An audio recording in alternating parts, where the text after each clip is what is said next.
안녕하세요. 네, 가난한 안녕하세요. 교회를 향한 시대의 징표 오영주 율리아나입니다. 오늘은 그 5번째 시간인데요. 오늘은 그 교리 내용 나가기 전에 특별한 손님을 초대했습니다. 네. 원주에서 세월호 수요미사 진행의 실무를 맡고 계신 변동현 요세피나님을 초대했습니다. 반갑습니다. 반갑습니다. 안녕하세요. 신동우 신부님도 함께 하십니다. 네, 반갑습니다. 네. 그래요. 네. 우리 간단하게 본인 소개 좀 해주세요. 네, 안녕하세요. 저는 원주 강원 가명에서 1년 9개월 동안 매주 수요일 저녁 7시에 다른 한 해도 딱 한 번은 좀 걸렀는데요. 한 해도 빠지지 않고 수요 미사를 세월호 참사 진상 규명을 위한 세월호 수요 미사를 진행하고 있는 거기서 또 실무를 맡고 있는 변동현 요세피나라고 합니다. 네. 반갑습니다. 반갑습니다. 네. 그 하루도 빠지지 않았다는 걸 강조하셨는데 14년 시작이 언제인가요? 2014년 10월 15일 날 시작을 했고요. 계기가 있었나요? 계기가 참 재밌는데요. 네. 그때 이제 2014년 4월 16일 날 이제 사건이 터지고 난 후에 원주에도 세월호 시민대책위원회가 꾸려졌어요. 네. 그때는 저희가 이제 정의평화위원회 활동을 좀 하고 있었는데요.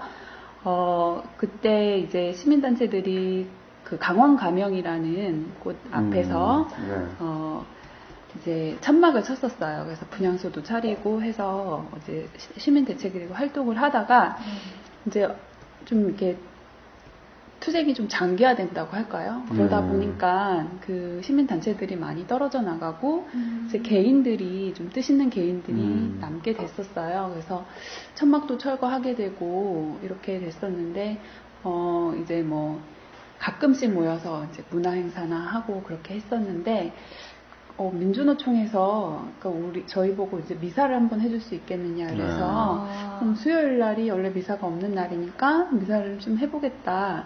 근데 이제 그걸 실수로 오타로 쳤는지 어떻게 했는지 민주노총에서 그 소식지가 나왔는데요. 네. 거기에 매주 수요일 미사를 정평화위원회에서 하겠다 이렇게 네. 난 거예요. 그래서 제가 깜짝 놀래가지고 그거를 사진을 찍어서 이동훈 신부님한테 카톡으로 보냈어요. 신부님 이게 어떻게 된 일인가요? 그러니까 신부님이 그게 어떻게 된 일인지 왜 나한테 묻냐? 그래서 이제 시작하게 된 게 그러면 하늘의 뜻이군요. 네, 시작을 하게 됐는데 저희가 이제 첫 해 시작할 때 이게 소식지에 나와서 시작을 했다. 네. 진상규명이 그때는 빨리 될 줄 알았죠. 그래서 진상규명 될 때까지 하겠다라고 하고 시작을 했는데 진상규명이 계속 이제 유연하게 미뤄지면서 지금까지 오게 되었습니다. 네. 우리 변동현 노무사를 좀 하시는데, 저도 세월호 미사를 이제 몇 번 지금 이제 갔는데, 전국에서 이렇게 세월호 미사를 1년 9개월째 지금 하고 있는데, 이렇게 꾸준히 수요일마다 모여서 하는 교구가 사실은 없어요. 광화문 광장도 서울교구 하는 게 아니라 그냥 이렇게 수도회 하고 수도회 연합회 하고 그다음에 정의변 전국 사제단이 합동으로 전국 단위로 이렇게 하는 건데 원주교는 정말 유일하게 지금 세월호 참사 또 진상규명 우리한 미사를 하는데 참 저도 좀 감동을 받았어요. 가서 정말 한 25명에서 한 30명이 고정적으로 오시는데 그분들이 정말 잊지 않고 계속 이것을 위해서 기도하고 또 자기들끼리 서로 정보 교환도 하고 이런 모습이 너무 아름다웠어요. 우리 변동현님께서 세월호 미사를 하면서 느꼈던 여러 가지 에피소드도 있을 거고. 네, 많으셨을 것 같은데. 눈이 오나 비가 오나 천막 치고, 그죠? 네. 참 여러 가지 좀 우여곡절이 있을 건데, 어땠어요? 그런 여러 가지. 네, 그런- 사실 저희가 이제 2014년 12월 24일 딱 그 성탄 전야제 때가 그때 수요일이라서 그때는 이제 본당에서 보내자 하고 그때 한 번 거르고 사실 비가 오나 눈이 오나 바람이 부나 했었는데요. 참 그 강원가명이라는 곳이 뭐 그 예전에 이제 뭐 순교를 하셨었던 곳이라는 점에서 좀 의미도 있지만 참 개미 한 마리 안 지나가는 곳이에요. 거기가 굉장히 와보셔서 알겠지만 정말 사람이 안 지나다니는 시내가 곳이 아니고 시내예요. 근데 이제 구시내라서 네. 네, 그래서 이제 인적이 드물어. 네, 인적이 거기. 좀 드문 곳이라서 노란 천막을 치고 이제 불빛을 비치면 이제 그 차는 많이 지나다니거든요.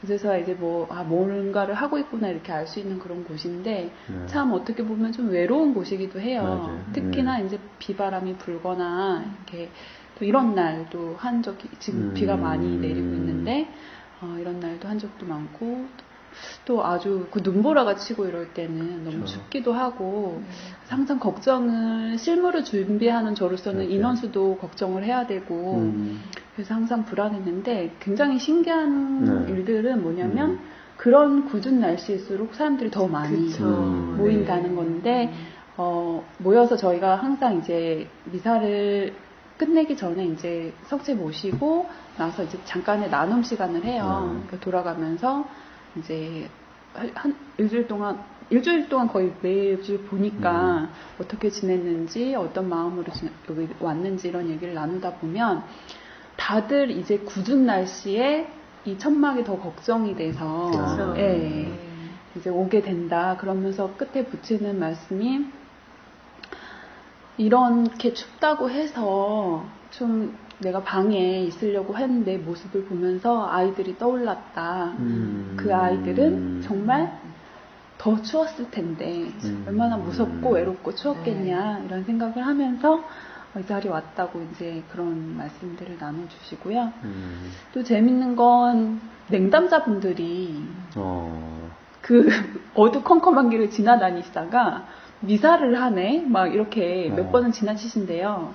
그러다가 이제 계속 하니까 고참 희한하네 앉으시는 거예요. 오랜만에 본 거죠. 성당 안은 안 보이잖아요, 미사가. 그러니까 냉담하시는 분들이 교회 안에 들어가야만 미사가 보이는데 밖에서 미사를 하니까 옛날 생각이 새록새록 나는 거예요.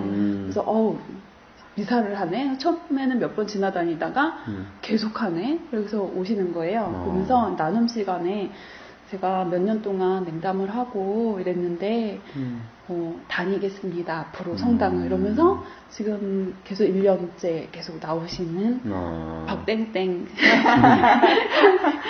실비아 자매님이라고 연세 많으신 분인데 항상 오시면 나눔할 때 신부님 감사합니다 이러면서 눈물을 흘리시면서 나눔하시는 분도 있으시고요. 그런 냉담자분들이 좀 있으시고 또 감동이 있었던 거는 어쨌든 이제 저희가 그 계속 미사를 하다 보니까 그 신자가 아니셨던 개개인 분들이 그 세월호에 관심 있는 엄마 아빠 개인들이 계속 꾸준히 활동을 하는데 조금 버팀목이 됐었던 부분이 있어요. 그래서 그분들이 이제 어쩔 수 없이 강론을 계속 듣게 되는 거죠.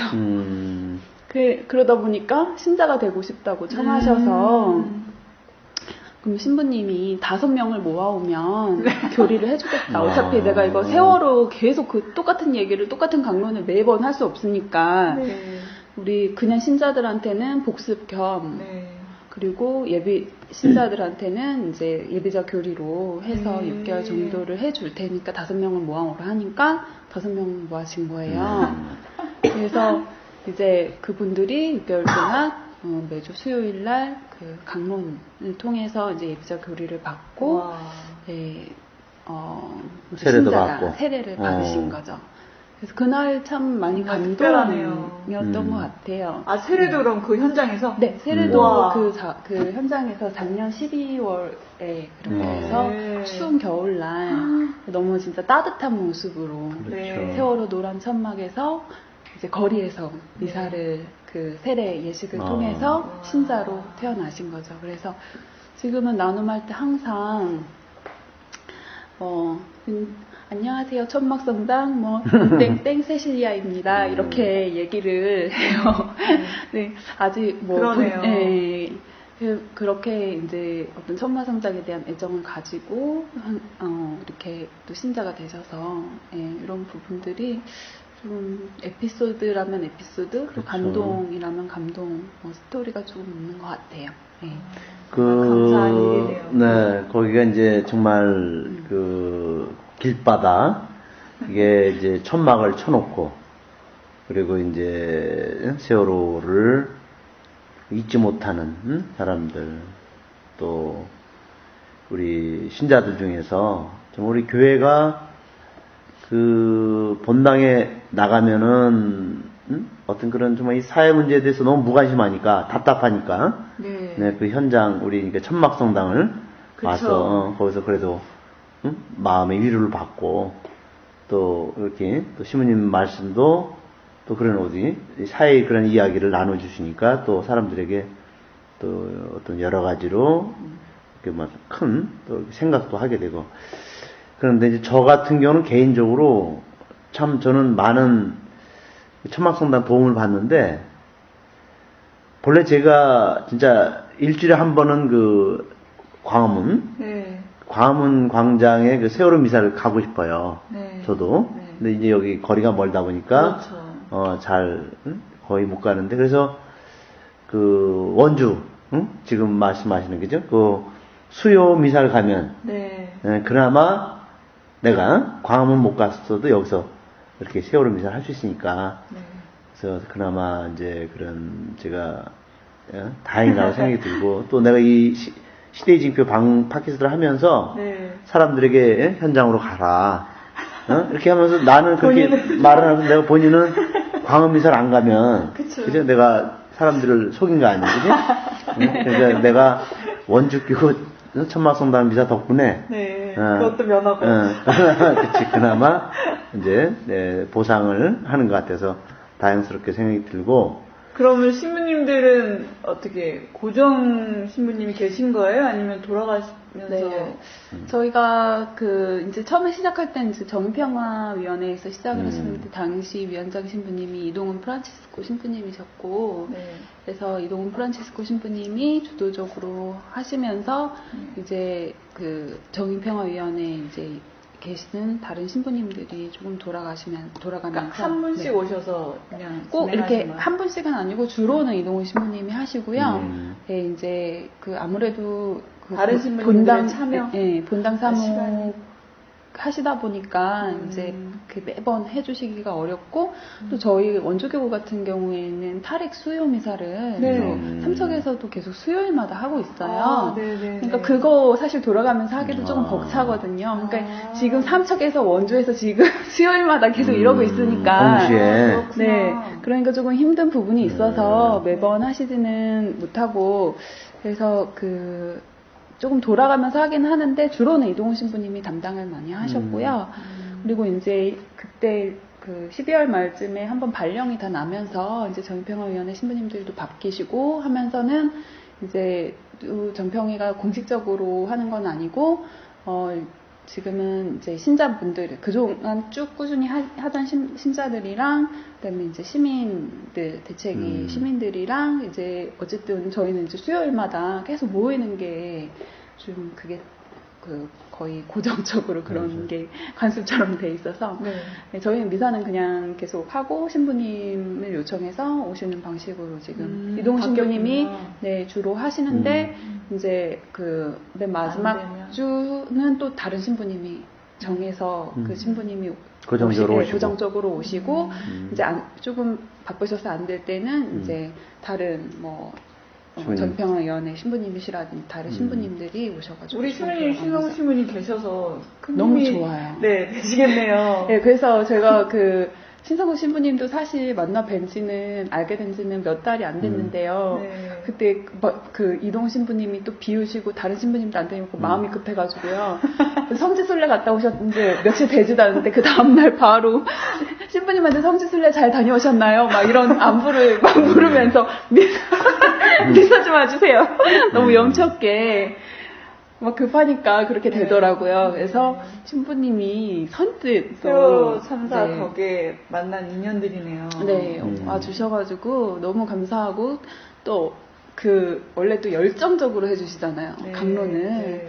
그러다 보니까 그런 강론 스타일이 또 사람들한테 너무 신기한 거예요. 이동훈 신부님은 좀 약간 그렇게 열정적으로 하시는 사분사분하시고. 네, 사분사분 하시는데, 아니, 이거는 그 교회 목사님들 설교 있잖아요. 그 설교할 사이다 때, 강론. 그 설교할 때 막 이렇게 하시는 그런 강론처럼, 오늘 목사님 납신 것 같다고, 목사님 오신 것 같다고, 너무 좋다고, 네. 사이다라고, 네. 예. 그래서, 예, 참 좋았어요. 어디든 힘을 네. 주시는 네, 신부님이신 것 같아요. 저는, 감사합니다. 네, 저는 이렇게 강론 내용은 없어도 목소리는 좀 크니까 사람들이 졸질 않아요. 다들 깨어 있어야 돼요.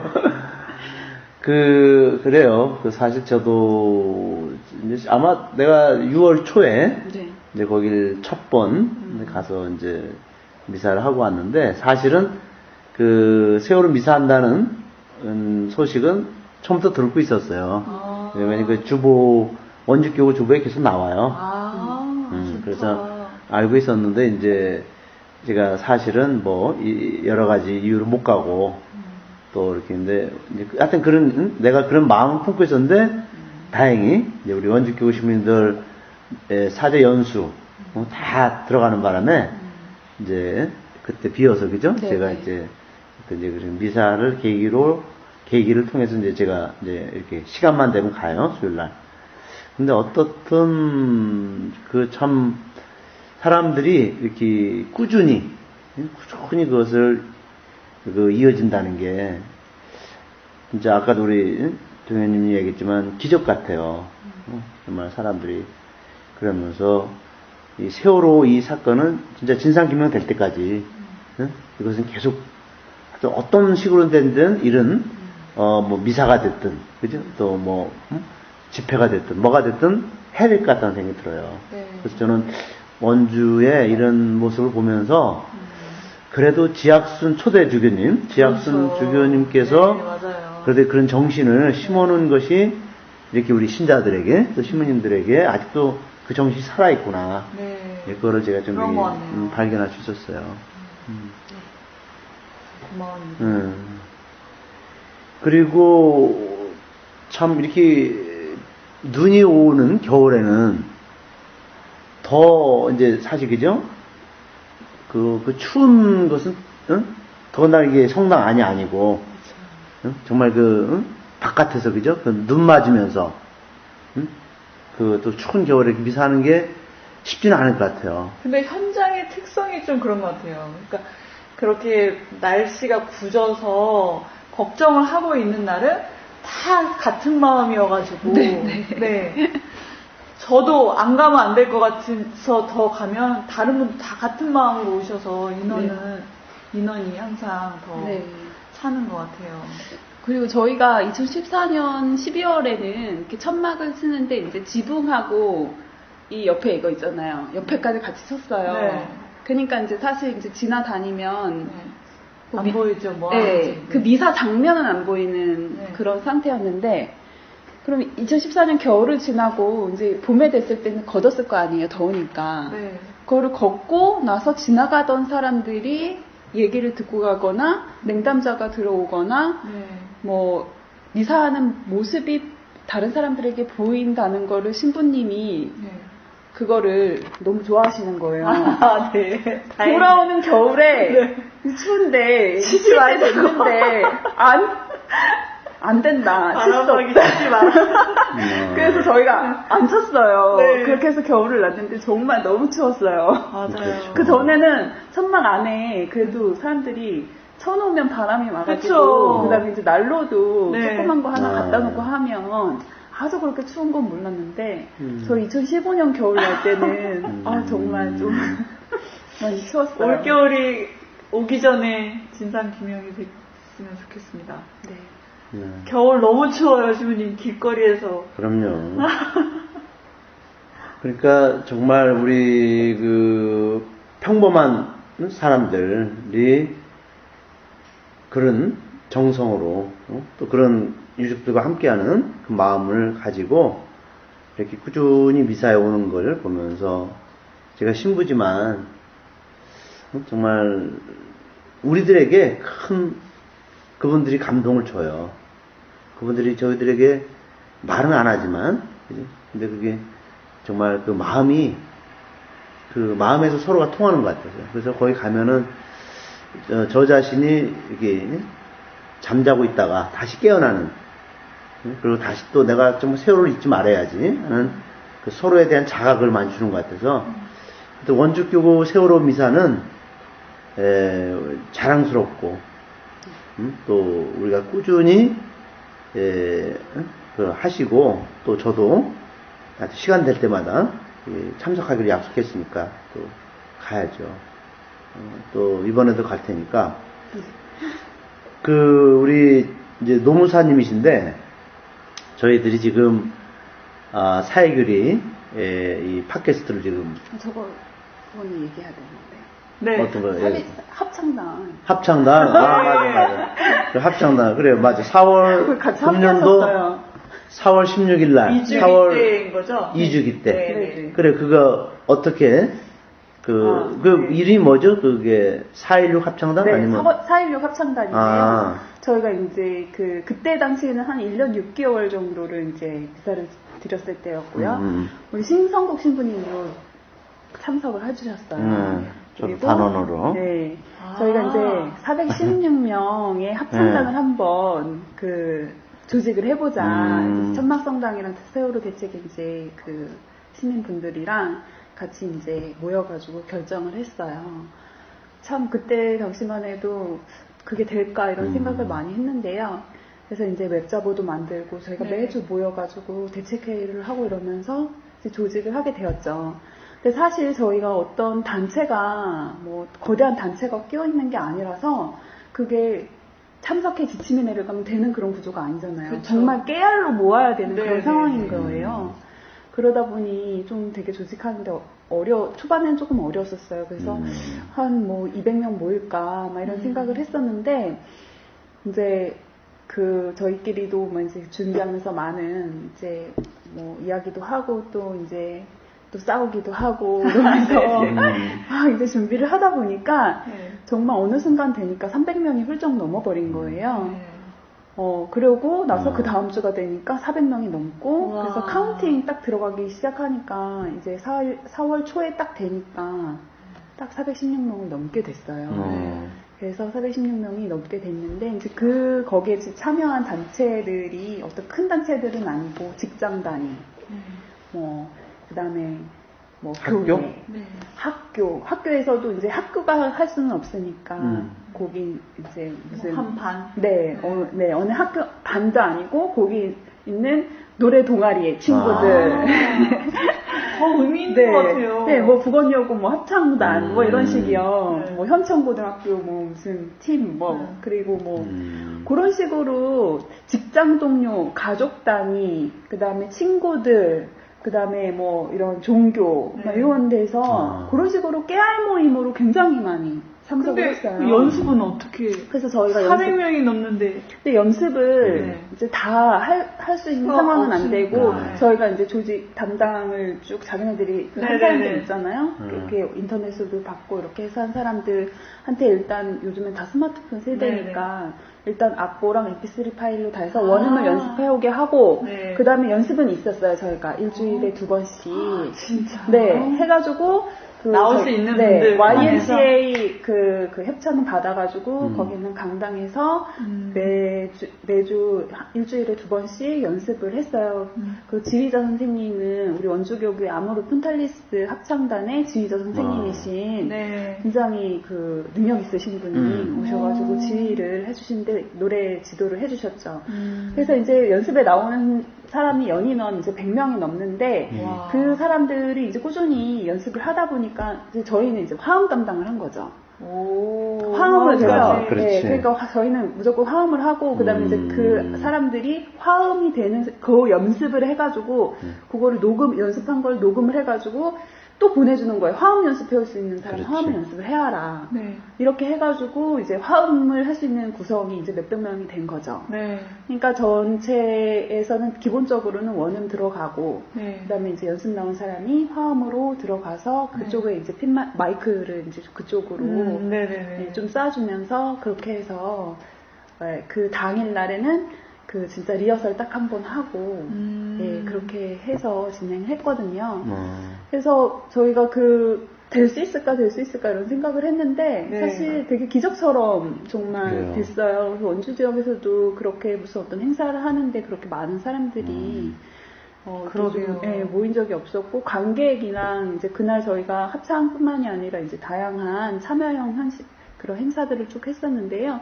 그런 거를 이제 와서 보고 가거나 그때 당시에 관객으로 있었던 사람들 총 연인하면 1000명 정도가 되는 좀 그런 감동적인 그래요. 네. 와, 녹화도 해놓으셨나요? 네, 저희가 유튜브에 녹화 찾아보면 네. 있나요?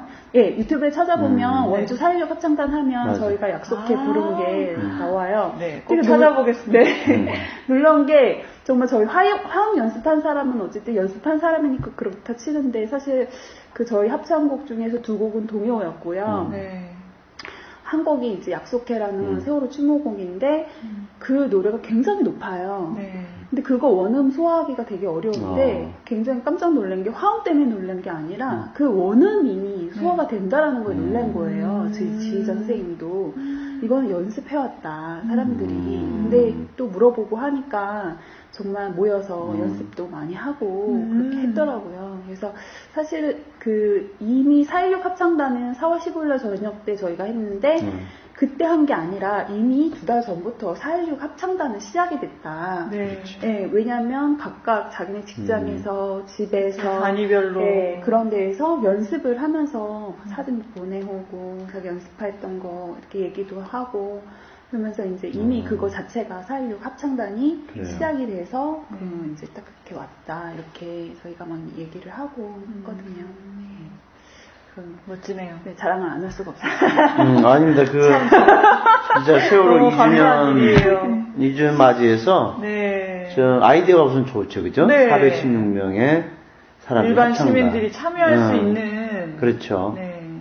그 사람들도 그냥 이렇게 어떤 마련된 행사를 그냥 참가하는 게 아니라, 그죠? 그쵸. 본인들이 네. 주체가 되어서 네. 그 무대 올라서 그리고 또 그것을 합창단을 하게 되니까 자기 가족이 합창단으로 올라가니까 네. 또 그지 그 가족들이 또 거기에 참관자로 와서 네. 가족들 그러니까 한 1000명 정도가 와서 그 세월호 2주기를 이렇게 정말 뜻있게 보냈더라고요. 저도 거기 합창단원 중에 한 명으로 갔는데 뭐 그냥 2주기를 그냥 보낼 수 없었어요.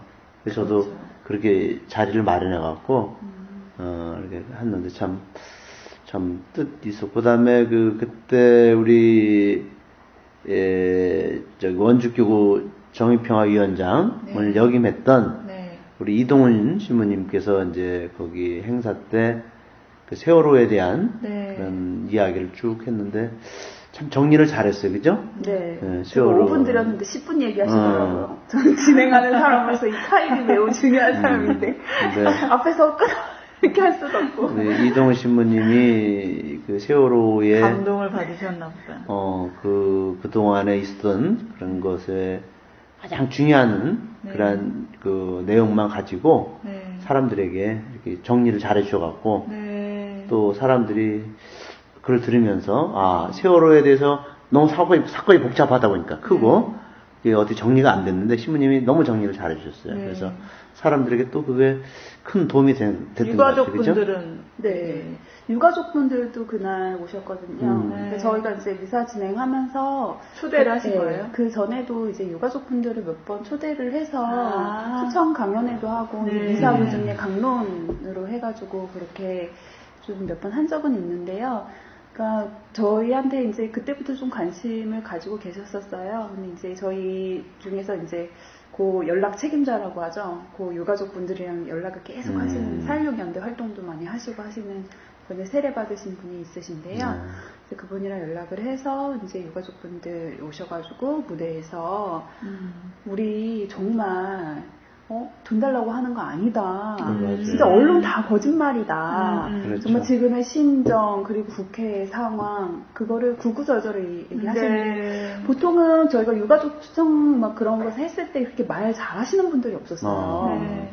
근데 이번에 어떻게 이렇게 또 말씀을 잘 하시는 맞아요. 분이 오셔가지고 아주 일목요연하게 진짜 속 시원하게 얘기를 좀 많은 인원이 해주셔서. 있을 때 그렇게 네네. 얘기해 주시니까. 네. 그리고 이제 저희가 이제 티 제작을 해서 티를 다 같이 노란색 티를 입었는데요. 이제 그 티가 이제 김민석 디자이너라고 저희가 노르 그 뉴질랜드에서 그 유학하고 있는 디자이너 분한테 이제 써도 되냐 그래서 흔쾌히 해가지고 썼는데 그날 또 귀국을 하셔가지고 오. 찾아오신 거예요. 네. 엄청 젊고 잘생기신 디자이너셨어요. 네. 사람들이 엄청 많이 좋아하시고 네. 그랬는데 하여튼 그 티를 유가족분들한테 드렸는데 네. 그 티를 입고 네. 이제 제가 이제 그거는 나중에 봤어요. 그러니까 나중에 영상 찍어놓은 걸 딱 봤는데 이제 이렇게 사일류 네. 합창단을 소개하겠습니다. 그래서 제가 그때 사일 봤는데 사일류 합창단 쭉 가서 앞에 무대 딱 쓰는데 유가족분들이 저쪽에 모여 있다가 싹 들어가지고 가운데로 쫙 껴가지고 이렇게 딱 같이 부르는 거예요. 그때 너무 조금 감동적이었고 좀 연습을 조금 많이 했었던 분들은 그 우산동 성당에 계신 신사분들이 좀 있으신데 그분들은 연습할 때 막 저희한테 사진도 보내주시고 했거든요. 정말 당일날은 노래 못 부르셨다고 하더라고요. 너무 눈물이 나가지고 그렇겠네요. 네. 또 부모님들 같이 계시니까. 네네. 유가족분들도 또 옆에 있고 하니까 그랬다고 하더라고요. 그날 우리 변동현님이 이제 사회를 네. 보셔갖고 또 그 아주 너무 사회를 매끄럽게 네. 또 그날 분위기에 맞게 네. 그렇게 하시고 멘트도 너무 잘했어요. 그래서 준비했습니다. 우리 거기 오신 분들 우리 네. 더 아마 우리 또 사회자에 네. 대한 인기가 그날 또 많았는데 특히 중학생 남자애들 우리 변동현님에 대한 아주 인기 짱이라고 아주 소리를 질러대는데 아주 현장에 계속 계셨기 때문에 진행하면서 그렇죠. 그런 할 얘기도 많으시고 네, 맞아요. 그런 게 있지 네. 않았을까.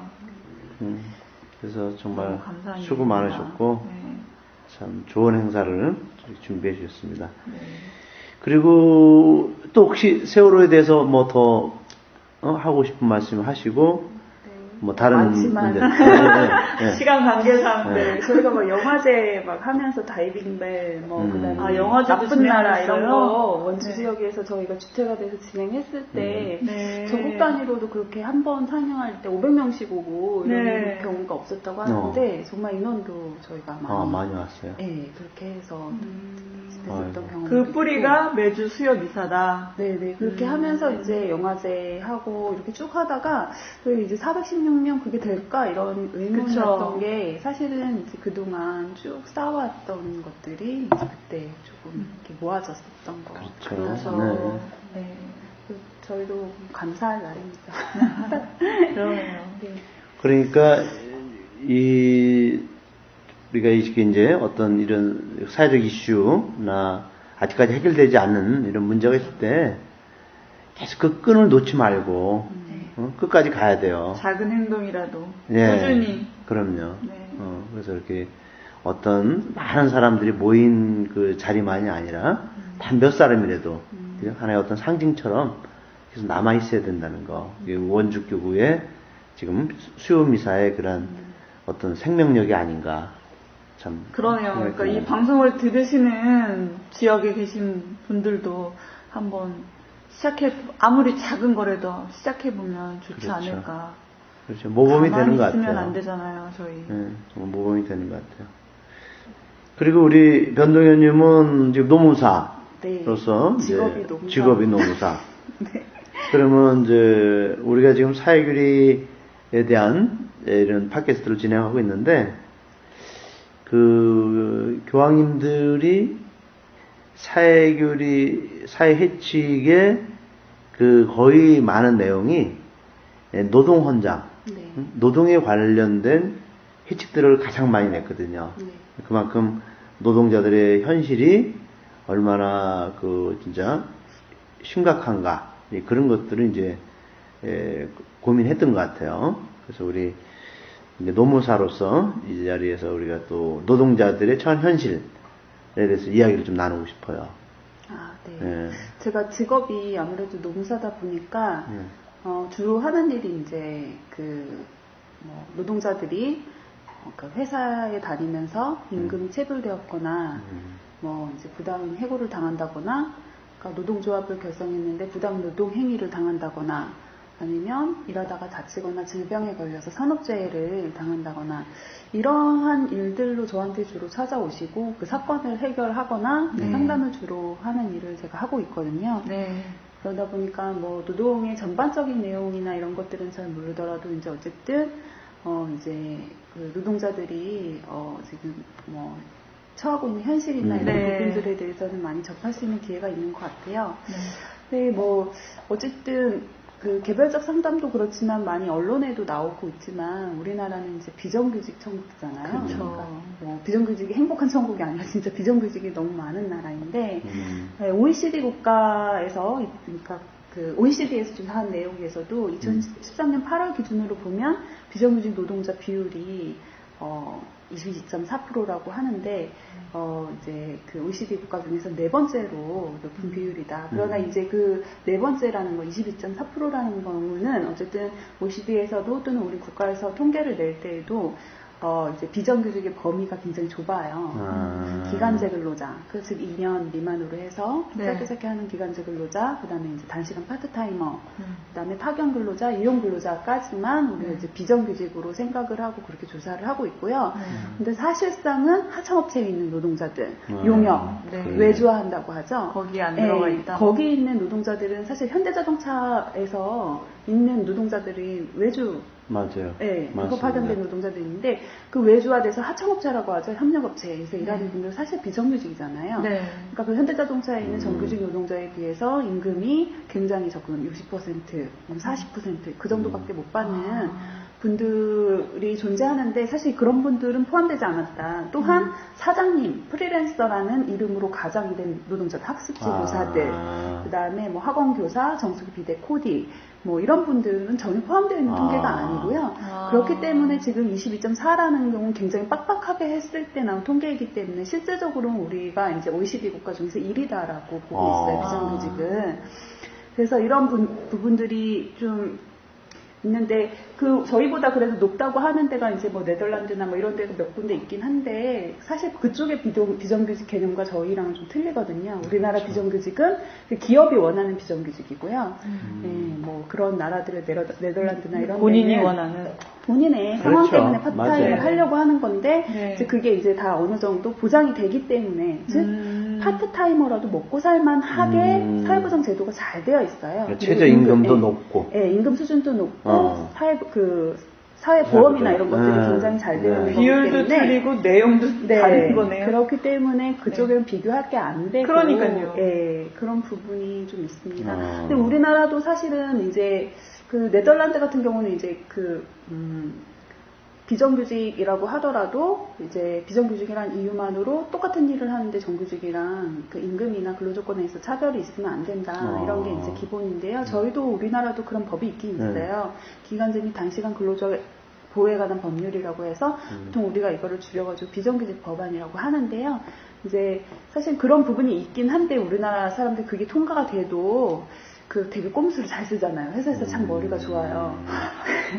그런 거 이제 피해 가려고 이제 기간제를 안 쓰는 거죠. 직접 고용을 안 하고 간접 고용, 제가 아까 말씀드렸던 협력업체, 외주화시키고 용역화시키는 이런 것들을 주로 더 많이 하게 됐고, 그다음에 이제 특이한 그런 것들이 많아요. 직접 고용이라고 하더라도 아예 이제 비정규직으로, 그러니까 즉 기간제로 고용을 안 하고 대학이나 어떤 공공기관이나 이런 데 가면 무기계약직 군이라고 혹시 들어보셨나요? 무기계약직. 그러니까 특정한 직군 자체를 아예 그런 식으로 뽑는 거예요. 네. 그러니까 정규직의 임금의 60%나 40% 정도 되는 근로조건이나 임금 수준.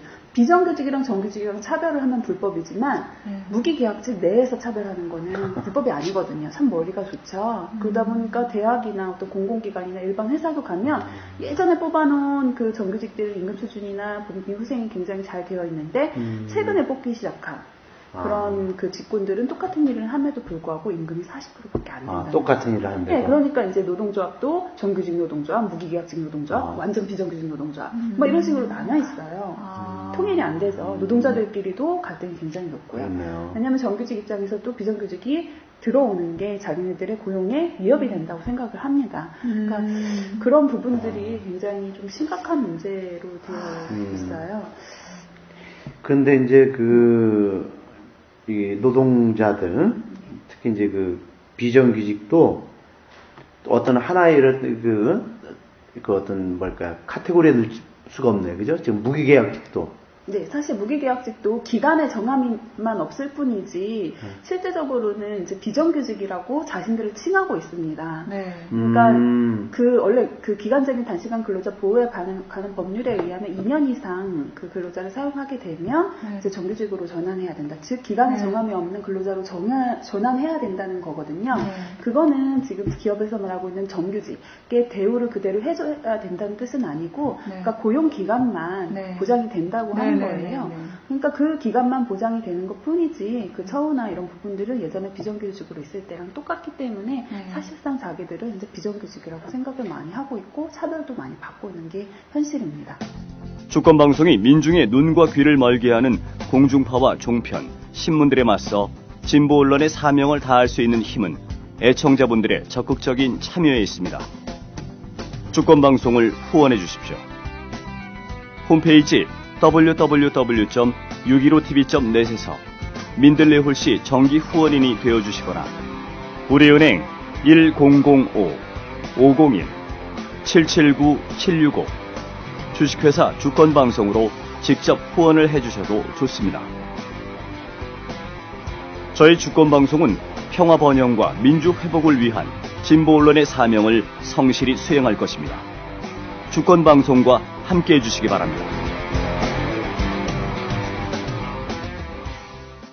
근데 어떻게 그런 게 가능해요, 신부님? 그러니까 내가 또 한 가지 물어보고 싶은 게, 그, 노무현 정권 때의 그 노동자들의 대우나, 그, 어떤 그런 그 당시에 이제, 좀 현실, 그들이 받았던 그 노동조합의 그런 어떤 그런 것들과 지금 이명박 정부 들어서 또 어떤 변화가 있었을 거 아니에요? 점점 더 이제 사실 뭐 저는 노무현 정권 때도 조금 그 기대만큼 노동 정책은 좋지는 않았다고 생각을 하는데요. 아무래도 신자유주의 정책이나 이런 것들을 좀 많이 했었고 특히 이제 그 뭐 노무현 정권 때도 뭐 배달 월서라든지 뭐 이제 굉장히 많은 분들이 이제 이렇게 자살이나 이런 것들 많이 했고. 특히 그때는 이제 손배가압류 이런 것들을 좀 많이 해서 노동자들한테 그때 당시에도 노무현 정권도 조금 많이 그런 부분이 있었던 것 같아요. 근데 이제 바뀌고 나서는 더더욱 이제 노동 계약이나 이런 것들이 좀 심해지고 있는 건 사실입니다. 그래서 지금 현재 비정규직 법에 의하면은 이제 기간제를 2년까지 사용할 수 있는데 이제 그거를 4년까지 늘리겠다. 그렇게 해서 뭐 비정규직의 그 고용을 보장하겠다는 방법이 정규직화하는 방법이 아니라 사실은 사용을 할 수 없게 하고 아주 특별한 경우에만 기간제를 사용을 하게 해야 되는 거거든요. 예전에는 비정규직 기간제라는 개념이 없었어요. 평생 직장 그런 개념이 있었지. 근데 그게 아니라 이제 기간의 제한을 지금 두고 있는데 사실은 사유를 제한을 해야 되는데 지금 정부에서는 그런 기간을 조금 늘리면서 오히려 그건 더 쓰기가 쉽거든요. 그렇게 계약을 좀 하고 있고 그 다음에 이제 뭐 그렇다면 정규직 관리도 해야 되잖아요. 뭐 임금 피크제라든지 아니면 해고를 쉽게 할 수 있는 통상해고, 뭐 인사평가를 통해서 사람을 쉽게 해고할 수 있는 그런 법을 만든다든지 뭐 이런 식으로 해서 계속 노동법을 개혁을 하고 있는 시점입니다. 참 노동자들이 살기가 조금 팍팍하겠네. 그러면 그 노동조합에서는 할 일이 많을 것 같은데.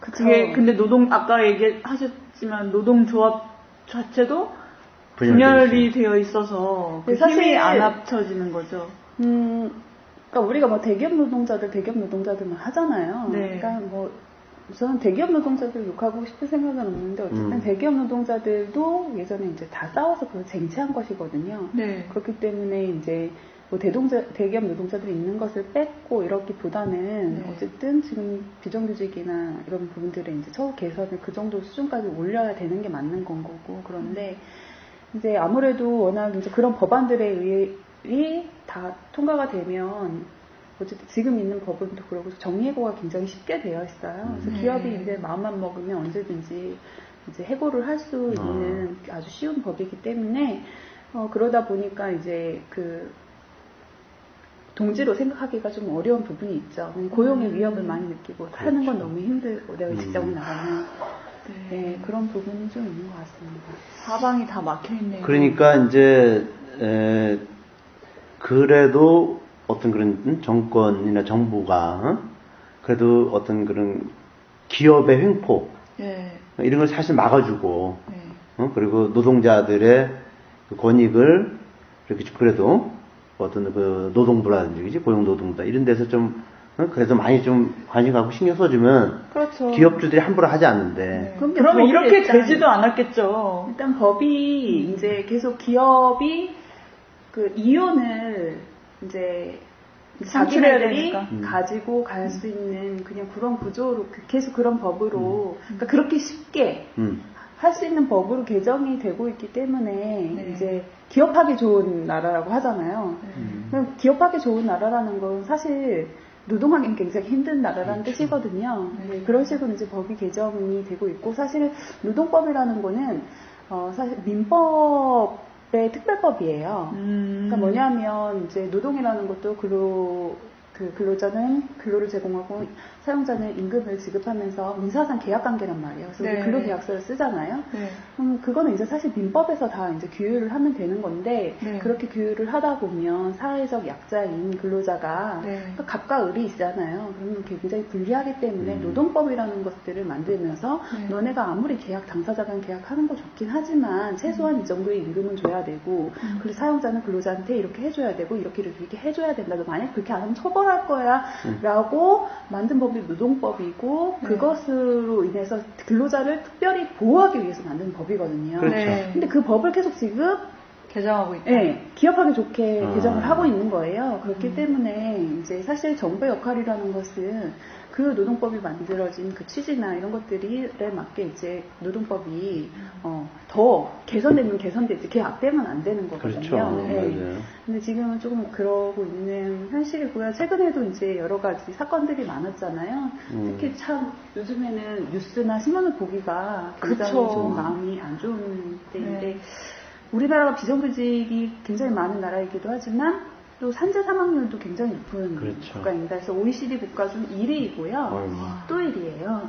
매년 2만 명이 사망을 하고 있습니다. 2만 명이요? 네, 그리고 약 10만 명이 다치거나 질병에 걸리고 있고 이것을 이제 시간으로 환산하다 보면 3시간마다 한 명이 죽고 5분마다 한 명이 다치고 있는 것이 지금 대한민국의 현실입니다.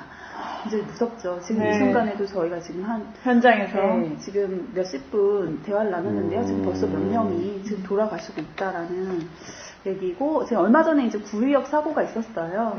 나이가 어린 19세 어린 노동자가 이제 어디 그 용역업체였냐면 서울 메트로 이렇게 용역업체 즉 아까 말한 간접고용이죠. 비정규직이에요. 근데 이 어린 노동자는 간접고용 노동자뿐만이 아니라 그 간접고용된 은성 PSD라는 회사에서도 비정규직이었어요. 이런. 네. 그래서 이제 그 서울 메트로에서는 이제 정규직 고용을 줄이고 이제 자회사를 만들어서 거기 협력업체라고 하면서 이제 외주화 시킨 거죠. 거기서 이제 어쨌든 간에 이제 하면서 그 자회사 만들면서 그러면은 이제 비정규직이나 그동안 사용했었던 사람들을 이제 거기에 정규직을 시켜주거나 이렇게 해야 되는데 이제 서울 메트로에서 퇴직하는 사람들을 거기다 이제 집어넣는 바람에 이제 이 사람들이 거기에 비정규직. 은성 PSD 비정규직이었었던 노동자들이 아니 나를 고용해야지 왜 그 사람들을 고용하냐 하면서 사실 이 사망을 했었던 그 노동자도 그 이제 서울메트로 앞에서 계속 이런 식으로 고용생계에 관련해가지고 하던 중이었었어요. 근데 이제 그 사망을 하게 됐는데요. 이게 보면은 참 그 비정규직과 산업재해는 연결이 많이 되어 있습니다. 그래서 이 노동자가 사망했었던 이유는 이제 고장의 접수가 이제 되고 나서 스크린도어 유지 보수 관리를 하는 일을 했었는데 고장 접수가 고장 접수된 지 1시간 이내에 도착을 해서 수리를 해야 돼요. 근데 이제 사고 현장에 도착했을 때 1시간이 되기 6분 전에 도착을 했다는 거죠. 얼마 전에 막 피자 또 배달하는데 또 뭐 20분 배달제로 또 바뀌었다고 하더라고요. 30분 배달제에서. 그거 우리 폐지한 지 얼마 안 됐는데 몇 년 또 조용하니까 또 생겼어요. 이 시간이 참 문제인데요.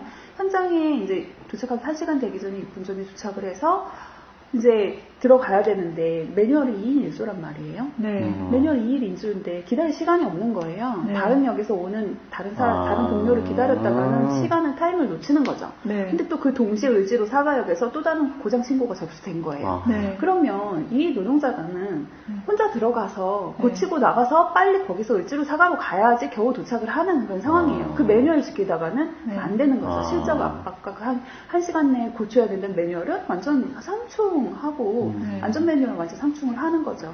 그러다 보니까 이제 이런 사태가 일어난 거고, 물론 이제 보고는 했다고는 하는데, 이제 그 매뉴얼상은 어쨌든 2인 1조를 해야 되는데, 혼자 들어가서 그런 거 아니면 어린 노동자한테 다 뒤집어 씌웠어요. 처음에 언론이. 근데 이런 똑같은 사건이 최근에 또 일어났었죠. 완전 구의역 한바퀴 사고인데 바로 삼성전자 서비스 하청 노동자의 그러니까 삼성전자 서비스 서울성북센터 가전 애프터 서비스 센터 거기에서 이런 하청 노동자가 에어컨 실외기를 수리하다가 3층에서 실외기와 함께 추락해서 사망한 사건이 발생했습니다. 이것도 안전 매뉴얼은 분명히 있어요. 안전바도 해야 되고 벨트 착용을 해야 되는데 사실 그거를 했다가는 그 시간 약속을 지키기가 어렵습니다. 이분 같은 경우에도 그 어떤 강도 높은 실적 관리 때문에 사실상 그 사고가 났다고 볼 수 있는데요. 원래 이제 높은 곳에서 일을 하게 되면 작업대를 설치를 해야 되고, 그 다음에 이제 안전벨트를 착용을 해야 돼요. 그런데 이제 실적 압박 문자가 계속 온 거죠. 시간이 정해져 있고. 그러니까 할 수가 없는 거예요. 급하게 하시다가 이제 떨어졌는데 이때도 또 노동자한테 뒤집어 썼죠. 안전벨트 안 했다.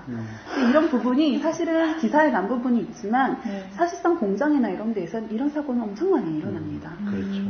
사실 안전 버튼이나 안전 장치들이 있어요. 그런데 그거를 할 수 있는 시간적 여유가 안 됩니다. 물량 압박이 심하다 보면 관리자분들이 그냥 그거를 하고 안전장치를 하고 있으면 짜증을 내요.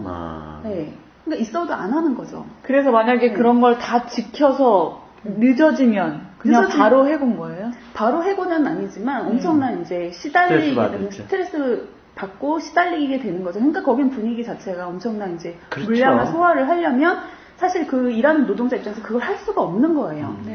그러니까 이제 그런 걸 못 맞추면 이제 저성과자다. 또 실적을 못 올린다. 여러 가지로 이제 평가를 받고 이제 압박을 받으니까 그러니까 이제 어떤 식으로 이제 맞추려고 막 이제 그 쫓기는 거고 또 심리적으로 이제 막 자기가 그죠? 그러다 보면 이제 사고가 나는 거지. 특히 이게 그런 지금 이런 그러니까 사고들은 이미 다 예견된 거였어. 근데 이제 당시 구의역 사건이 났을 때 이제 안 모 대표님이 그 이제 트위터에 맞아요. 뭐 어쨌든 조금만 여유가 있었더라면 덜 위험한 일을 택했을지도 모릅니다. 이 트윗이 굉장히 문제가 됐었잖아요. 아니, 당대표라는 사람이 그런 문자를 남길 수가 있냐. 누군가는 꼭 해야 하는 일인데, 안전이, 누가 하더라도 안전이 우선시 되어야 된다. 이게 맞는 얘기고요. 그런데 이제 현실에서는 아주 틀린 말은 아니다. 왜냐하면, 이런 위험한 업종들이 다 비정규직에게 넘어가고 있기 때문입니다. 그래서 서울 메트로 직원들은 이런 거 안 하죠. 위험한 거는 다 그냥 자회사에 넘깁니다. 자회사는 협력업체, 하청업체, 공장에서도 마찬가지예요. 그래서 위험한 업종들이 이제 비정규직이나 이제 외주 용역 협력업체들로 다 넘어갔기 때문에 사실 이분이 그 여유가 있었다면 뭐 그게 안 했었던 아마 그런 생각이 있었는지 없었는지 몰라요. 저는 두둔하고 싶지는 않고, 그러니까 현실에서 그런 그렇다. 사실이다. 그렇죠. 네, 그런 게 너무 안타깝고, 근데 이제 당대표로서는 뭐 해야 할 적절한 말은 적절한 말은 아니에요. 절대 아니라고 생각을 합니다. 네. 그러니까 그야말로 그분이 이 노동자들의 지금 현실을 너무 안일하게 생각한 거지. 응? 정말 심각한 상황이 있는데도. 예. 지금 이제 이 산업재해, 저도 이제 지금 오늘 얘기 들으면서 놀랐는데, 산재 사망이 1년에 2만 명이다. 이건 엄청난, 그죠? 숫자인데. 응? 진짜, 우리 노동자들, 또 이분들이 사실은 우리 사회에서 가장 필요한 곳에서, 또 가장 열악한 환경에서, 진짜 우리 사회를 떠받치고 있는, 누군가 해야 될 일을 하는 사람들이 이렇게 사고나, 그죠? 그럼 우리 사회가 이 노동자들에 대한 어떤 대우라든지 또 그들의 인권 이런 것들을 너무 안일하게 그죠? 이렇게 우리가 취급하는 것 같아요. 특히 제도적으로. 네, 사실 제가 이제 산재 사망률이 이제 OECD 국가 중에서 1위이고 매년 2만 명이 사망한다고 했는데 이거는 진짜 빙산의 일각이고요. 아까 제가 이제 비정규직 통계를 잡을 때 이제 그렇게 적게 잡는다고 했잖아요. 근데 사실 이제 제가 이제 사건을 하다 보면 그러니까 지금 이렇게 구의역이나 이렇게 추락하거나 이런 거는 너무나 명확한 산재잖아요. 그런 거는 사실 농사들이 안 해요. 그거는 이제 본인이 신청하면 되는 거니까. 근데 저희가 이제 주로 하는 사건 같은 경우에는 과로사. 과로사도 있구나. 네. 그러니까 육체 노동을 하면서 과로사 하시는 분들도 분명히 있으시고, 이제 사무직이나 영업직. 그러니까 일반 그런 회사에 다니시면서 이제 심장사나 뇌출혈로 사망하시는 분들이 굉장히 많습니다. 그런데 이제 그게 근로복지공단에서 잘 승인을 안 해줘요. 산재가 아니다. 2007년도에도 이제 2007년도에 산업재해보상보험법이 개악이 되었는데요. 그때는 이제 어쨌든 무슨 이유로든 현장에서 쓰러지셔서 사망을 하시면 그때는 산재 처리가 다 됐었어요.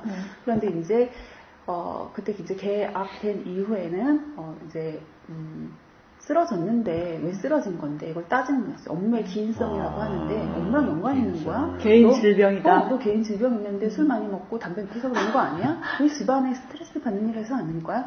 그래서 산업재해임을 주장하는 자, 즉 근로자가 내가 산업재해임을 입증해야만 그래서 이제 근로복지공단에서 인정을 해주는 그 현장에서 상황입니다. 그런 일이 있어도 그러니까 내가 어떤 그런 직접적으로 어떤 물리적인 것에 의해서 다친 것이 아니라면 이제 내가 심장사나 이제 그런 게 굉장히 많잖아요. 근데 요즘 스트레스나 이제 뭐 그런 것 때문에 이제 내시경관계 질환으로 해서 사망하시는 분들이 굉장히 많으신데요. 사실 그거는 인정되는 게 수준이 굉장히 30%밖에 안 되기 때문에 좀 아주 많이 사실은 은폐되어 있다고 보는 게 맞습니다. 그러니까 사실은 이게 산재 사망자가 2만 명이라는 것도 이게 이제 어떤 과로사나 이런 그렇죠. 그러니까 실제로 또 직간접적으로 그죠? 더 많은 거죠. 더 많은데 이거는 최소한의 통계네요. 네, 지금 아시다시피 이제 삼성 백혈병 노동자들에 대한 거는 굉장히 많이 알려졌잖아요. 그거 싸우는 때 굉장히 오래 걸렸는데 이제 그분들 같은 경우는 이제 질병의 어떤 위험한 물질을 취급하면서 알게 모르게 이제 질병이 걸리게 된 거죠. 특히 뭐 이제 백혈병이라든지 생식기 관련한 질병이 걸린다든지 삼성에서 그 공장에서 일하는 사람들은 다 나와서 10몇 년, 8년 이렇게 있다가 죽거나 이제 아주 희귀병에 걸린다거나 계속 이런 상황이 계속 누적이 돼서 그거를 이제 조사하다 보니까 이제 그런 물질이 나왔더라. 그래서 그걸로 싸워서 이제 황현미 씨 같은 경우에 인정을 받고 영화까지 이제 어쨌든 만들어진 사례인데요. 사실 이런 거는 진짜 지금 파악이 안 될 정도로 너무 많다는 거죠.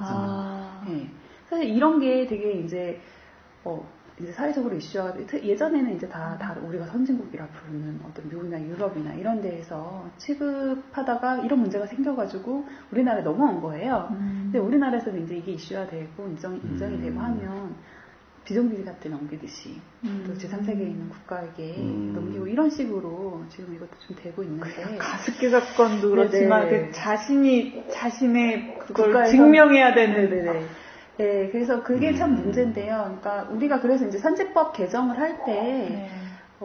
이제 그 입증 책임을, 네. 그러니까 노동자가 하는 것이 아니라 산업재해가 아님을, 네. 그러니까 사용자가 입증해야 된다. 그래서 그렇죠. 그래서 입증 책임의 전환이라고 하는데요. 네. 이제 그것이 반드시 이루어져야 된다. 지금 이제 뭐 사망 사건뿐만이 아니라 근골격계 질환 같은 경우, 네. 그러니까 내 허리가 너무 아파요. 네. 아픈데 그게 왜 아프냐? 너가 원래 운동을 안 테니스 해서 하잖아. 그렇다. 뭐 하냐 운동? 뭐 테니스 하냐? 그 테니스 쳐서 아픈 거야. 네. 너무 늙어서 아픈 거야. 네. 네, 그 테니성이야 이렇게 해서 인정을 안 해주는 경우가 굉장히 많거든요. 최근에 제가 한 사건 중에는 40kg 슬림 땡땡에서 일하시던 분인데요. 네, 슬림 땡땡 두 글자 슬림 땡땡. 네, 거기서 일하시는 분 사건을 제가 맡았는데 40kg 정도 되는 뭐 쌀포대, 뭐 곡물포대 이런 것들을 들어서 하루에 150포대씩 들어서 그걸 이렇게 붓는 일을 하셨어요. 그럼 허리가 그거 17년간 하셨거든요. 어머. 그럼 허리 무리 오실만 하잖아요. 네. 근데 이제 그 노무사를 통해서 엄청난 조사를 해서 네. 그렇게 했는데도 안 돼요. 1심에서 안 됐어요. 그러니까 이게 노동자가 혼자 이거를 신청해서 한다는 것 자체가 굉장히 힘들고, 또 이제 퇴행성이다 이런 식으로 해가지고 나왔는데, 이제 저희가 이제 또 재심 청구를 준비를 하고 있는데, 어쨌든 그만큼 이제 산업재해나 이런 부분들도 노동자 혼자 하기도 힘들고, 해도 잘 되지도 않고, 그러니까 사실은 이 통계보다 엄청 많은 숫자가 이제 은폐가 되어 있고, 수면위에 드러나 있지 않다. 네, 이런 게 참 큰 문제인 것 같습니다. 그런데 지금 이제 노동자라는 것이 또 우리가 생각해야 될 문제가 우리 한국인, 네, 국한된 게 아니라, 그죠? 또 우리 외국에서 들어오는 그 이주 노동자들도 네네. 꽤 많이 있잖아요, 그죠? 네네. 더 열악하겠죠. 그런데 이 사람들에 대한 것은 또, 이런 통계, 그죠? 또 잡히지 않고. 네, 그러니까 불법 체류자 같은 경우에는 사실 이제 불법이라는 이유만으로 이제 최저임금도 보장받지 못하고 거의 숨어서 일하시다시피 한 거죠. 그래서 그 공장을 옮기고 싶어도 이제 옮기지 못하고 뭐 옮기면 협박을 받는 거죠. 신고하겠다. 그러면 이제 본국으로 쫓겨나게 되고 어쨌든 이제 돈을 벌어서 집으로 고향으로 이제 붙여야 되는 사람이 굉장히 많기 때문에 그런 부분을 감수하면서 다쳤다 있기도 못하고 그러면서 이제 그렇죠. 하시는 분들이 많을게요. 지금 어떻든 불법 외국인 노동자가 됐든 아니면 뭐 합법이 됐든 하여튼 이주 노동자가 지금 100만 명이 넘어섰죠. 우리나라에. 그렇다고 하는데 저는 숫자는 잘 모르겠어요. 그래서 그렇게 언뜻 들었어요. 네네. 그 사람들에 대한 어떤 그런 그 노동권 이런 네. 것들도 뭐 내가 보기엔 우리나라 노동자들도 이렇게 대우받는데 네. 그 사람들 얼마나 열악하겠어요. 네. 그런 분들을 돕는 분들도 계시나요? 네, 그런 분들. 노무사분들 중에. 네, 저희 법인은 뭐 어차피 영리법인이니까 그런 거를 이제 일상적으로 상담해서 하거나 이러지는 않은데, 어쨌든 민주노총이라든지 아니면 이제 저희가 노동인권 실현을 위한 노무사 모임이라고 저도 거기 회원이긴 한데요. 네. 그러니까 거기는 이제 회원 노무사분들 중에서 이제 그런 업무를 하시는 분들이나 뭐 센터나 이런 데서 이렇게 상담하시면서 이렇게 하시는 분들이 있는 걸로 알고 있습니다. 세상에 뭐 좀 각박하긴 하지만 착하신 분들도 정말 많으신 것 같아요. 네. 그래야 되겠죠. 노동 상담소 같은 거 네. 하고. 그래서 이제 우리가 이런 어떤 노동 현실 속에서 교회가 어떤 역할을 좀 해야 되고 또 해줬으면 좋겠는가. 근데 내가 이제 신앙인이시니까 덧붙여서 보면 우리가 몇 차례에 걸쳐서 사회교류를 하면서 우리 교회가 제일 먼저 이 사회 회칙을 만든 것이 노동헌장이었거든요. 그리고 노동하는 인간도 나요. 근데 그 노동에 관련된 그런 수많은 회칙들, 그리고 그 내용을 보면은 정말 노동자들이 천국을 만들어야 된다라는 게 다 내용이 들어있어요. 근데 실제로 교회는 그런 좋은 문서를 내놓고도 실제로 현실 속에서는 어떤 걸 하고 있는가. 가령 뭐 여기 이제 원축교원이니까 그죠? 뭐 노동자 상담소를 하고 있는가 그런 거에 볼 때는 저는 제대로 그것을 본 적이 없어요. 네. 노동자들을 대상으로 하는 그런 원주교구에 어떤 활동들. 네, 원주교구는 없죠. 아직까지는 없는 것 같고요. 일단 저는 뭐 저도 이제 무태신앙이긴 한데 그 중간에 뭐 이제 한 냉담도 조금 했었고, 근데 이제 또 다시 성당에 좀 다니고. 이제 교회 공동체 생활이나 이런 부분은 사실 좀 여러 가지 핑계를 대면서 잘 하지 못해요. 그래서 참 사실 교회의 어떤 역할을 요구하는 것 자체가 많이 좀 창피하고 조금 부담스럽기도 그런 하고 건 아니죠. 네, 그런 부분도 있긴 한데 네. 그냥 말씀을 드리면 네. 일단은 교회가 자기를 위해서라도 네. 일단은 좀 뭔가 전환적인 그 어떤 복음화의 방법을 네, 마련해야 네. 된다고 생각을 하는데요. 네. 일단 제가 이 부분에 대해서 말씀드리기 전에 한 가지 더 말씀을 드리면 우리나라가 이제 비정규직, 그 다음에 이제 산업재해가 굉장히 높고 거의 1위인데 또 한 가지 1위인 게 있습니다. 네. 바로 그것은 장시간 노동입니다. 장시간. 장시간 노동 OECD 국가 중에 1위를 하고 있고요. 주당 52시간 넘겨서 우리가 40시간 근로시간제를 운영하고 있잖아요.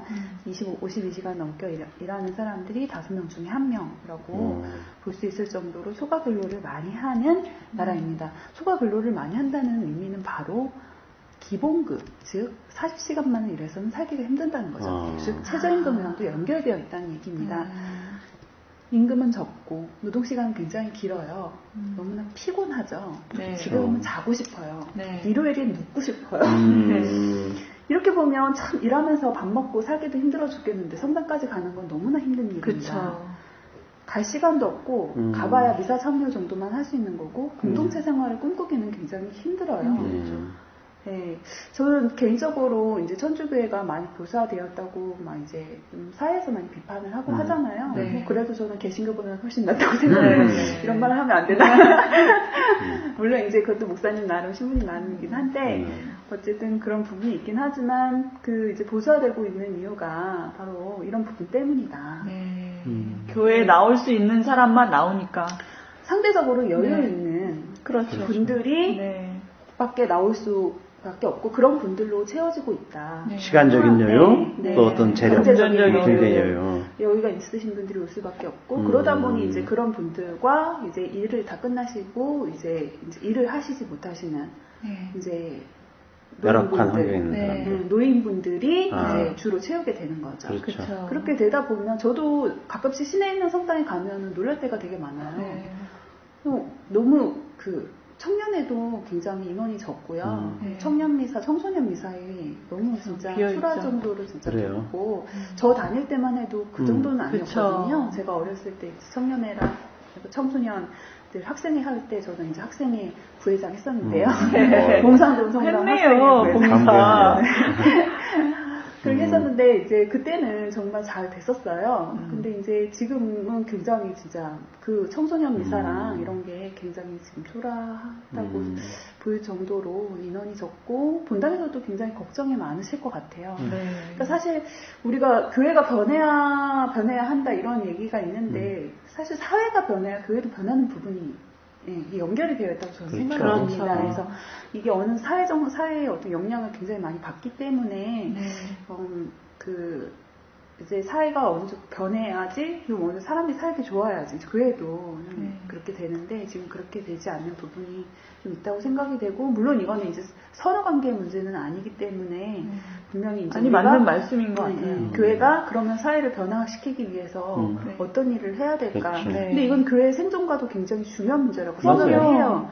그렇기 때문에 우리가 이제 이런 분들이 정말 먹고 살기 힘들고 비정규직에 다치고 정말 세상이 너무 팍팍해서 잠자고만 싶고 그리고 또 원주나 강원도 같은 경우는 조금 덜한데요. 주거나 이런 부분이 상대적으로 경기도나 서울에 비해서 굉장히 많이 올랐다고는 하지만은 그래도 좀 싼 편이니까 근데 서울에 있는 뭐 친구들 같은 경우 청년들 같은 경우에는 정말 달팽이 협동조합 이런 거 만들 정도로 네, 너무 맞아요. 열악한 네. 그 환경에서 이제 주거 환경에서 네. 그렇게 살면서 되게 힘들게 그 청년 실업률이 굉장히 높잖아요. 네. 근데 이런 문제들을 우리가 교회가 해결이라기보다는 그러니까 그 관심. 당사자들이 겪고 있는 고통에 대한 그런 관심들 그렇죠. 네. 이런 걸 갖지 않으면 네. 사실은 교회에서 결국 청년들이나 젊은 사람들이 위로받을 수 있다는 생각을 끌어안을 갖기가 수 어렵거든요. 없죠. 네. 그러니까 물론 어려운 상황에 있는 사람들이 봉사를 많이 하는 것 같긴 해요. 제가 이렇게 봤을 때. 네. 그렇지만 지금의 상황은 너무 이 힘든 상황이기 때문에 네. 이제 어떤 마음의 위로라든지 이런 것들을 받고 위로라는 것은 어떤 그래 잘 될 거야가 아니라 그쵸. 나의 고통에 대한 관심과 공감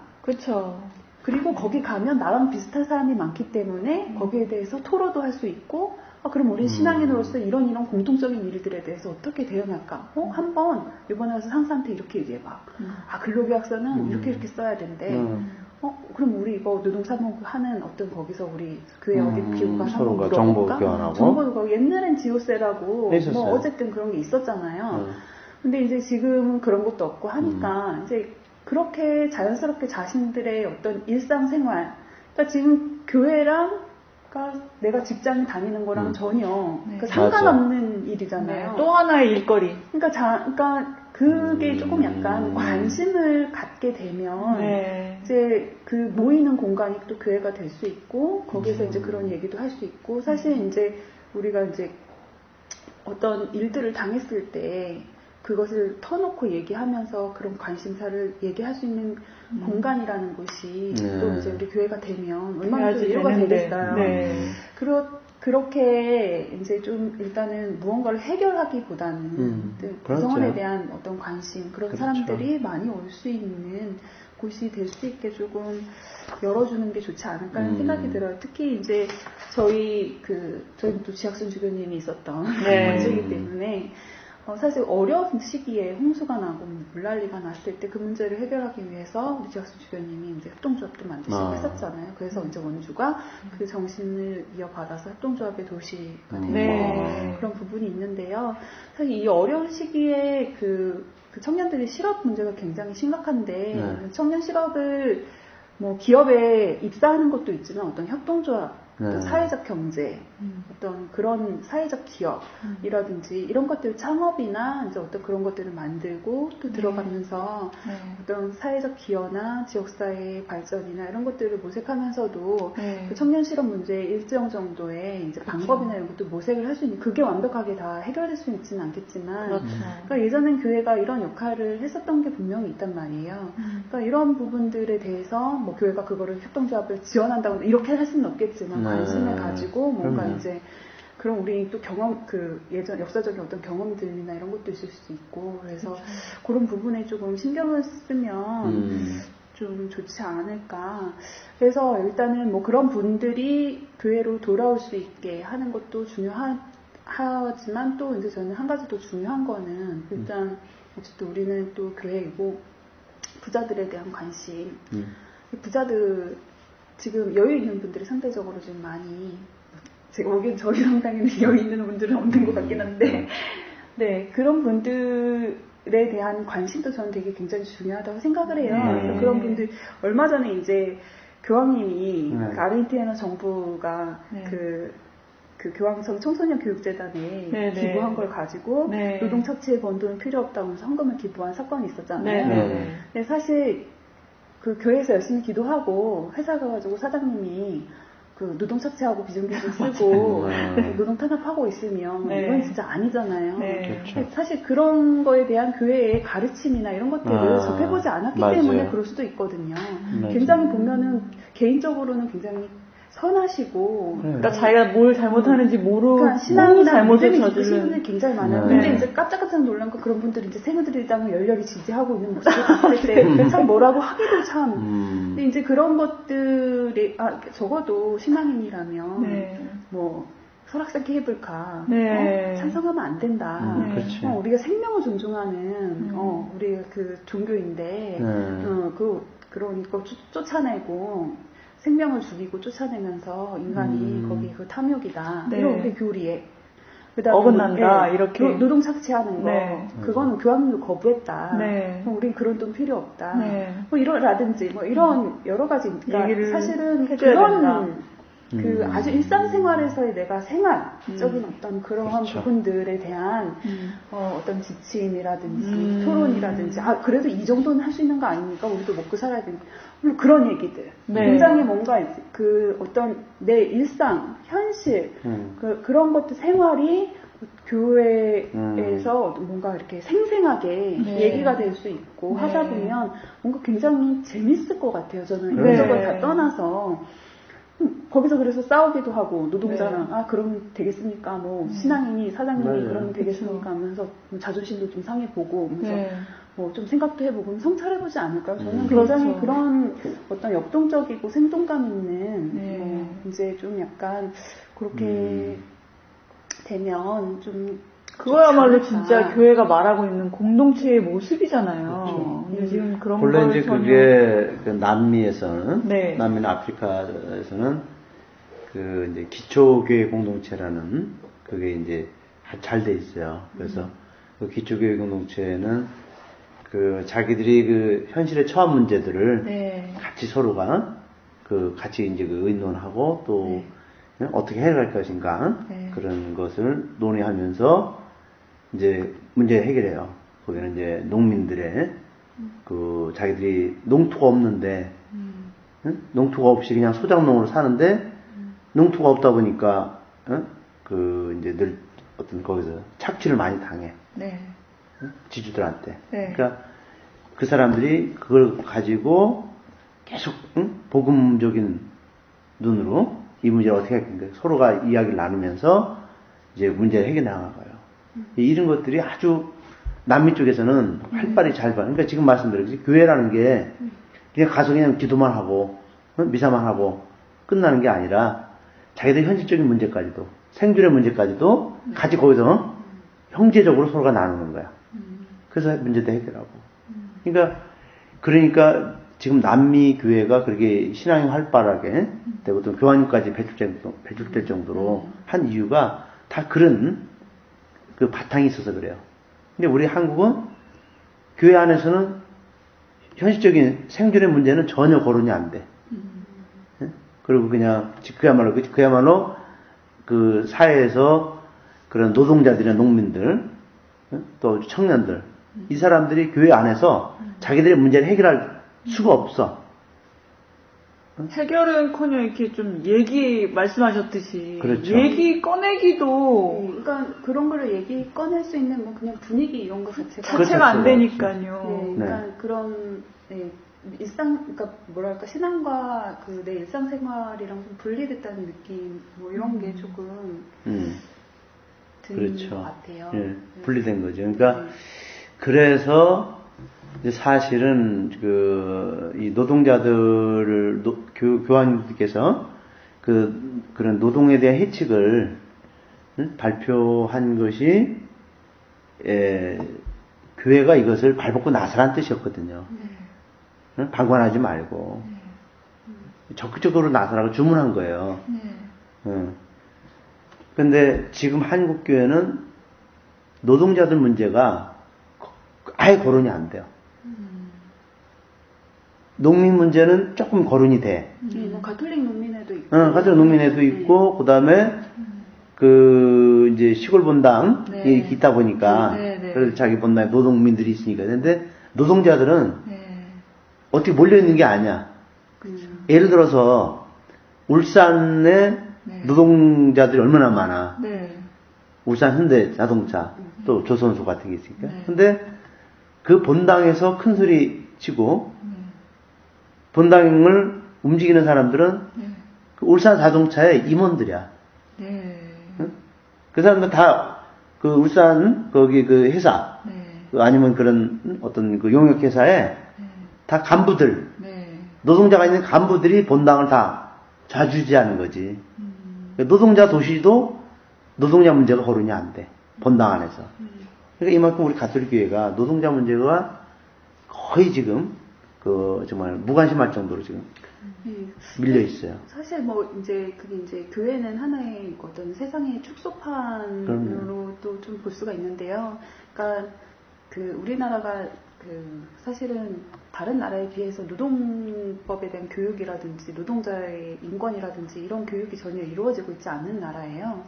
그래서 독일 같은 경우만 해도 초등학교 3학년부터 이제 노사 교섭에 대해서 네, 실습이 들어가요. 그래서 한 번은 사측하고 한 번은 예측하면서 그것도 이제 실습을 6회 이상 실제적으로 해보는 걸 해서 이제 이제 단체 교섭의 목차 막 이런 걸 보시면 뭐 이제 협상을 뭐 하기 위해서 뭐 이제 어떻게 해야 되는지 뭐 대자보도 쓰고 그 다음에 뭐 언론 인터뷰하는 방법도 막 배우고 그 다음에 이제 동맹을 결성하고 제 목차가 그래요. 동맹을 결성하고 그 다음에 사측한테 무슨 안을 제시하고 뭐 이러면서 뭐 사람들 모여가지고 뭐 뭐를 하고 뭐 언론을 인터뷰하는 방법 뭐 이런 것까지 싹 해가지고 하거든요. 그래서 우리나라 이제 그 교사분이 거기 가서 이제 그걸 보고 놀란 거예요. 그래서 아니 근데 뭐 이거를 하는데 뭐 한 번이면 됐지 6번씩이나 하냐. 그러니까 현실에서는 6번 그 이상 훨씬 많이 한다. 그래서 그거를 이제 초등학교 3학년이면 얼마나 어려요. 그렇죠. 그런 애들이 그거를 그렇게 한다는 얘기예요. 그래서 뭐 유럽이나 이런 데는 사실상 이제 그 고등학교 사회 과목에 노동법, 노동자의 인권, 그 다음에 여성 노동자의 인권, 심지어는 청소년 노동권에 대한 부분까지 해가지고 쭉 배우거든요. 근데 우리나라는 그렇지가 않아요. 그렇죠. 최근에 이제 진보교육관이 이제 몇 군데에서 되면서 이제 노동인권 교육을 이제 하는데 강원도 같은 경우도 이제 진행한 지 이제 몇 년 되긴 했는데요. 이게 완전 정착이 되지는 않았어요. 또 어떤 데 이제 시작하고 나서 얼마 안 있다가 또 새누리당 의원들이 많아가지고 예산이 팍 깎이면서 이제 안 되고 이제 이번에도 좀 진행을 하긴 하는데 이제 그게 지금 어느 정도 예산이 좀 확보가 돼야 되는데 사실 그게 지금 아직까지는 안 되고 있고 교과서에 이제 포함이 돼야 되는 거죠. 근데 이제 그런 게 안 돼 있다 보니까 사실 자기를 노동자로 생각하지 않아요. 그러니까요. 노동자 자체도 지금 그런 걸 모르는데. 네, 노동자는 그냥 육체 노동하는 그냥 구의역 노동자라든지 공장에서 일하시는 분 그런 분들만 노동자라고 생각하지 사무직인 분들, 교사 그리고 뭐 심지어 교수 그 다음에 뭐 이제 의사들이라든지 뭐 어떤 이런 직종에 계신 분들이 자기를 이제 노동자라고 생각을 안 하는 경향이 굉장히 많다 보니까 개별적으로 굉장히 많이 흐트러져 있죠. 그리고 우리나라 노동조합 조직률이 굉장히 낮다 보니까 그런 부분이 그러다 보니까 교회에서도 자신들이 노동자 생각을 안 하는데 그런 관심을 그렇게 기울일 만한 어떤 계기나 사실 이런 부분들이 분명히 눈에 보이거나 그러지 않는 것도 저는 있는 것 같아요. 그래서 이제 그거는 분명히 이제 사회 잘못 때문에 이제 교회도 이제 눈이 가려지는 부분이 있고 이런 부분들에 대해서 좀 식사를 좀 해내야 되는 부분이 있고 그런 것 같습니다. 네, 우리 변동현님께서 일부러 여기까지 오셔서 네, 먹습니다. 비가 엄청 쏟아지고. 예, 아주 장마비를 헤치면서 이렇게 오셨는데, 정말 우리 오늘 세월호 미사, 이렇게 꾸준히 수요 미사를 하시는 그 실무진으로서 좋은 경험 나누셨고, 또 앞으로 꾸준히 또 계속 하실 거고, 또 우리 나라의 그 노동 문제, 이것에 현장에서 일어나고 있는 이야기들, 또 우리 교회가 노동자들에 대한 관심이 더 절실하다 지금. 그들이 지금 처한 현실이 너무나 그러니까 좀 비참하고 그리고 그 빈곤에 내몰리고 있고 그런 것들이 우리 교회가 무관심해서는 안 된다. 더 적극적으로 이제 관심을 가져야 된다. 이런 말씀하셨는데 그래요. 하여튼 저희들에게 그 모르는 것도 많이 알려주셨고 또 저희들도 다시 한번 노동 문제에 대해서 우리가 이론적으로만 뿐만 아니라 진짜 우리 현장의 그 모습도 우리가 잘 지켜봐야 되겠다 생각 같습니다. 네, 현장의 소리를 생생하게 들려주시니까 저희 그 어떻게 교회가 해야 될지 그래요. 청취자분들도 한번 다 생각하셨을 것 같아요. 그래요. 오늘 그래요. 너무 감사합니다. 오늘 바쁘신데 이렇게 와주셔서 네. 고맙습니다. 네, 앞으로 감사합니다. 꾸준히 수요임사 잘 하시고. 네. 그럼 서로 응원합시다. 네. 저도 내일 한번 가보겠습니다. 네. 네, 그래, 고맙습니다. 고맙습니다. 네. 고맙습니다. 네.